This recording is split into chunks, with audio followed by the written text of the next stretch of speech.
Reynolds Coliseum is a very special place for me, as it would be for every single NC State alum probably to 1998. I think it was when we moved out, the men's team did. Because this is where the center of social life occurred in the winter as an NC State student. And I have so many memories of crashing into this floor, not really crashing, but coming in here with the band in the far corner pumping and getting ready for a big game. And I would walk around the basketball court and I would just like feel the throb of the band. I know I wasn't the only person that did that. This is the playing surface. This is the arena floor. We use the term arena in modern, in fact, if you take a look, it's called Valvano Arena at Reynolds Coliseum. Well, both of those terms have Roman base. Arena is sand in Latin.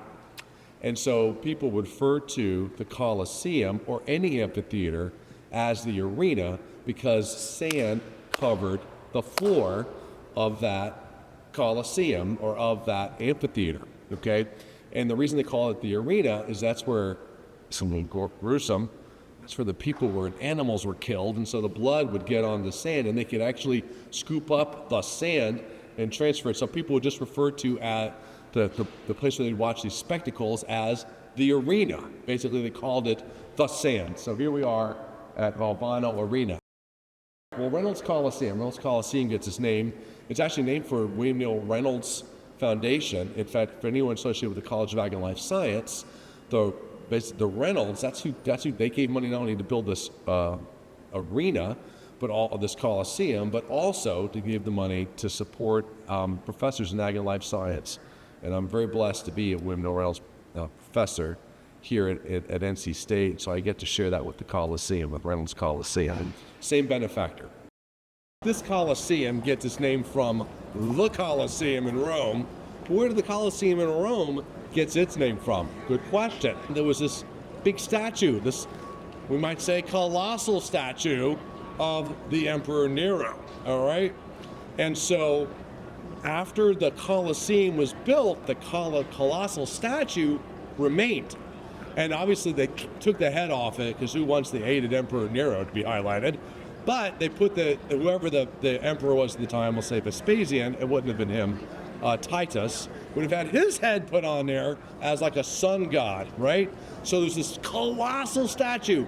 And so people didn't refer to the Flavian Amphitheater, which it was an amphitheater, okay, named for the Flavian family who built it. They, instead of calling it the Flavian Amphitheater, they called it the Colosseum because it was next door to the colossal statue of whoever the emperor was at the time.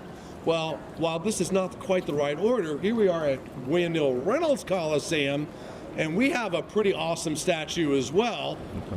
So here's our colossal statue. No, it's not as big as the colossal statue of Rome, but this is our statue of a little bit larger than life, David Thompson, who was the greatest player in the history of the Atlantic Coast Conference. In fact, it was David Thompson with Monty Tao that invented the alley-oop, all right? That was done right here in Reynolds Coliseum. David Thompson was famous because he had a 44-inch vertical leap. Real quick, I'm gonna demonstrate mine. About 4, okay? So that's at least, I don't know, at least 10, maybe 12 times higher than my vertical. Greatest player in history of the ACC. Here he is, state number 44, the only number that's been retired in all of NC State athletics. The only number that's been, for basketball rather, the only number that can never be worn again is David Thompson's 44. And here it is, our big statue, our almost colossal statue, outside of our Coliseum. So the main seats are above, there's these lower seats. This is actually just like amphitheaters in the Roman times. It would have these tall areas above where the richest people would sit up above, or the patricians would sit right above. Sort of like here, so people, if you want to get those good seats, you need to be Governor Hunt used to sit right over there when I was a student watching NC State, or you've given a lot of money to NC State and you get these prime seats. It was similar to in the times of the Romans. The patrician families would have the best seats. But you might wonder, why would those seats be so elevated? Well, it was particularly important. I mean, nowadays we have it like this because well, you get a better view of the action. But in the days of the Romans, that was important because they had animal hunts, venatores, the wild animal hunts. And they would occur on the floor of the Coliseum, and they had to have this parapet be sufficiently high, ready for this, so that tigers couldn't jump up and grab the patricians. So that's certainly something that we wanted to avoid. And that architectural feature has found its way back in to Reynolds Coliseum. And then you can also see Neal Court. Now, of course, Neal Court is named for our legendary women's basketball coach who led us to the Final Four in 1998. And in 1988, won the Olympic gold medal in Seoul, Korea as head coach of Team USA. Neal is another great legend that graced this court here that's named for her. So in Rome, instead of honoring a coach like we do here at Reynolds, they would honor the rulers, the imperial family. One of the most famous design elements that the Romans had were something called vomitoria. You're like, that sounds funny. Well, vomitoria was basically because people would spew in and out of the Coliseum or any of their arenas or amphitheaters. Well, we have lots of vomitoria right here in Reynolds. You can count it 1, 2, 3, 4, just on that side alone, swing it all around. If there is one fundamental design element that we've inherited from the Romans, it's we'll call it copious use of vomitoria to get people into and out of their seating. The Roman Coliseum was super efficient. They could put somewhere between 50 and 80,000 people in that Coliseum. I think this seats about 5,000 now. But they could, when I was a student, it sat officially 12,400. But I've talked to people who know that, and that was a fallacy. Reynolds never sat 12,400. It was 11,600. That's for some state fans out there. Like, no kidding. That's a no kidding. But the big Coliseum in Rome could seat 50 to 80,000 people, and because of all the vomitory that they had, they could empty that thing in at most, 15 minutes. One of the really cool things about Reynolds Coliseum is that when it was conceived in 1940, they envisioned the idea of having circuses actually be held inside the Coliseum. And one of the things I had to think about was how to get the animals in. And the doors behind me were, in theory, designed such that an elephant could have come into the Coliseum, and so you could have had a circus. Now, a circus in a Coliseum? Oh yes, in fact, that's not totally out of what the Romans would have done. In fact, a day at the Coliseum was a full day affair in the Roman Coliseum, and the morning session was for wild animals. They would expose a wild animal. I hate to say it, but there were hunts. They were called venatores. There were wild animal hunts, and they would have brought in animals from all over the Roman Empire to show how grand the empire was.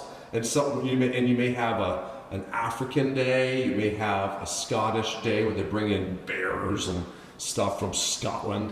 They would have wolves. They would have brought wolves and bulls in. So they would have actually had special day, and they also would have gotten tigers. They brought tigers in from India. The Romans were like, it was crazy, really. But for the African day, they would have had elephants and giraffes. And Reynolds Coliseum was designed so that elephants and giraffes could actually come in, which is, I think, pretty crazy. An interesting tie-in to the Romans. This is also an architectural element that you see in the Roman amphitheaters, but hallways that obviously surround the floor of the arena. And it was either at the lowest level, they would have been designed for the gladiators to move in and about, or people that are promoting the shows.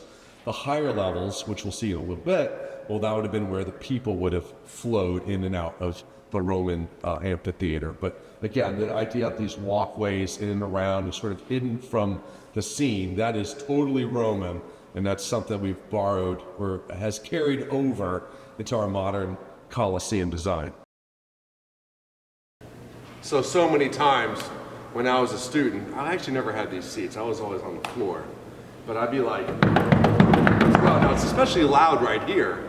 And you might be looking down like, dude, what's up with these metal plates? Well, remember we talked about the elephants getting through the door? There is word that these metal plates are here because they need to lift them up to make room for the giraffes to enter Reynolds Coliseum.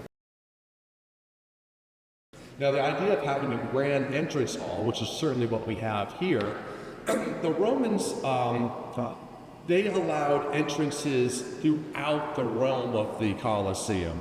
So you would have had multiple doors, like in Reynolds, there's only like there's 5 entrances. This main one, 2 on each side, all right?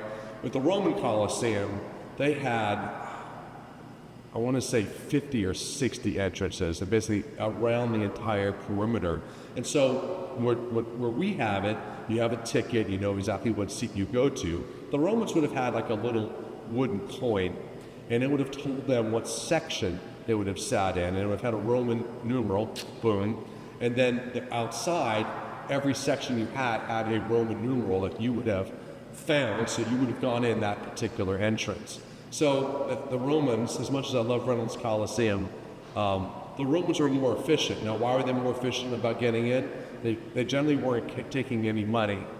You just had to pass the coin and then come on in, whereas here you have to check tickets and make sure no one's cheating.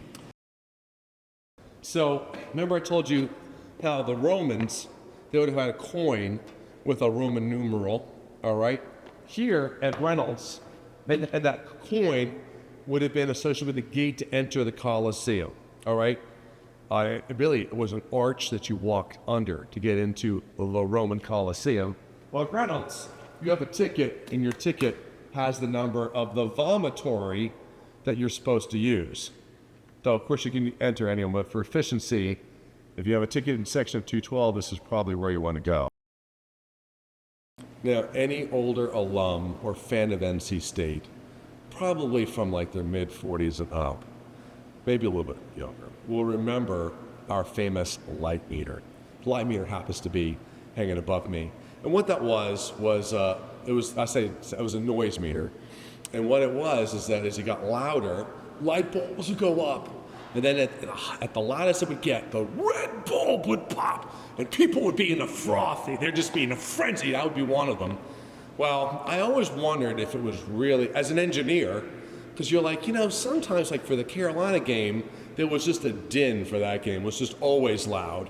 And it could get exceptionally loud, when we were winning. But most of the time, believe it or not, when I was undergraduate, we tended to beat Chapel Hill. Woo! Okay. But then I'd go to other games. Let's say we're playing, I don't know, Georgia Tech. Good opponent, right? They had some great teams. Bobby Cremins had some great teams back then. But it would never be as loud as it was for the Carolina game. And yet, that thing would hit the red light bulb. I often wondered as an engineer, something didn't seem right. You know what didn't seem right? Is that light meter was run by a dude who would push buttons to get the lights to go up and go down. So it was never really acoustically based. It was just off one dude who was trying to get the crowd all fired up. We were like, how does this relate to the Romans? The Romans did not have a light meter. But what they did have is they did have certain people that would try to whip the crowd up. And obviously, like cheerleaders, okay? But obviously, most of what got the crowd going crazy was the action, which unfortunately was pretty much always gruesome. Okay, this is almost a dream. Again, for all you somewhat older alumni, ready for this? There it goes. Watch me go. Let's go with Peck. Let's go with Peck. Let's go beat the Tar Heels.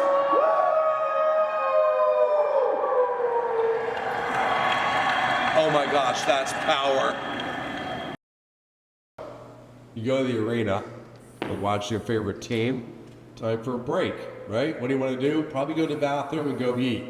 You might be thinking, I wonder if the Romans did that. The answer is yes! They had vendors at the bottom of the Coliseum. And one of the cool things is they can even tell to this day what they were selling, which included, by the way, nuts and fruits and stuff like that. Well, here we are. If you want to come get your concessions here, we have them in Reynolds Coliseum, but the Coliseum of Rome had its own concessions.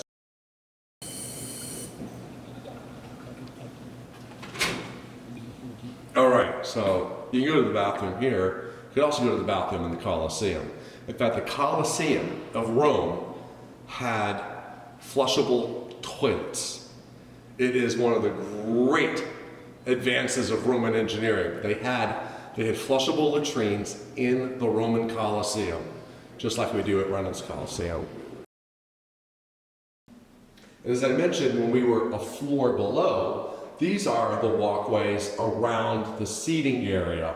Again, very much a Roman design, all right? In fact, in the Roman days, they would have been arches. Here we just have nice steel beams. But in the Roman days, there would have been some basin arches or ashlars built up in an arch. But the patrons of the Coliseum or the amphitheater event would have walked among those to get easy access into their seats. So our Coliseum, I'm convinced, borrows one very important design trait from the very first known amphitheater, the one of Pompeii, known as the Spectacular, and that was the entrance out the back. But as you come back down, you're actually allowed to leave the top of the arena and go down these steps. I'm going to do this backwards just, well, cause keep in mind I am being safe by holding this thing right here, but you would actually exit the Spectacular on steps out the outside. Now, this particular Coliseum, I'm sure for spatial, you then have to turn and go down this way. But when you take a look, you basically take a right-hand turn to get out of the final steps. But this design feature is totally, in my mind, borrowed from that of the Spectacular in Pompeii, where you exit out the back and then flow down these steps. Obviously, Reynolds Coliseum has a roof. You might be like, well, the Coliseum in Rome didn't have a roof. Well, not exactly. It kind of did have a roof, and it was done by taking sails and extending them out over the surface of the arena. It was done basically, they got former sailors who knew about setting sails to extend these sails. They were called vellum. Well, there's a really cool architectural element here at NC State. When you take a look at our flags, which are kind of, they're related to vellum, right? They're flags. And you can see how they're sort of nested, where they have a hole and it's going through multiple architectural features where it rests on a base. Well, that's exactly how the Romans set their sails on the Colosseum. They would have had a base, and they would have had a place where a wooden pole would have rested, and then they would have had a guide. We have 4 guides here at Reynolds. That's a little extra fancy. The Romans, I think, had just normally 1, but they would have had a wooden pole, and then from that pole, they would have extended the vellum, which would have provided shade for all the viewers of the gladiatorial combats. Okay, one of the really cool things about the Colosseum in Rome is it had a basement, and the basement was used to move props around, all right? Like they would have big rocks, fake trees. They also moved animals around, all right? Things like crocodiles, bears, wolves. They all would have been moving around, and it was all done outside the sight of the participants. So it happened all in here. And what they did in the Roman Colosseum, they had trap doors that they would be able to move stuff up to the top of basically the arena floor. But certainly the idea of having places where things are being moved and stored, and well, you get to see that right here at Reynolds Coliseum as well. Again, another very important, having a basement where stuff would be moved around. Very important part of Roman Coliseum design, or the Roman amphitheater design, and obviously it's still in place today here, for example, at Reynolds. So hopefully everyone's enjoyed their virtual tour of the Roman-influenced Reynolds Coliseum. And hopefully no one has any doubt that they know that our Coliseum, we know Reynolds Coliseum, is very clearly inspired by Roman amphitheater design. And of course, the most famous Roman amphitheater is the Coliseum of Rome. So with that, I'm going to descend on my spectacular steps from Pompeii and go meet the day. Go Pack!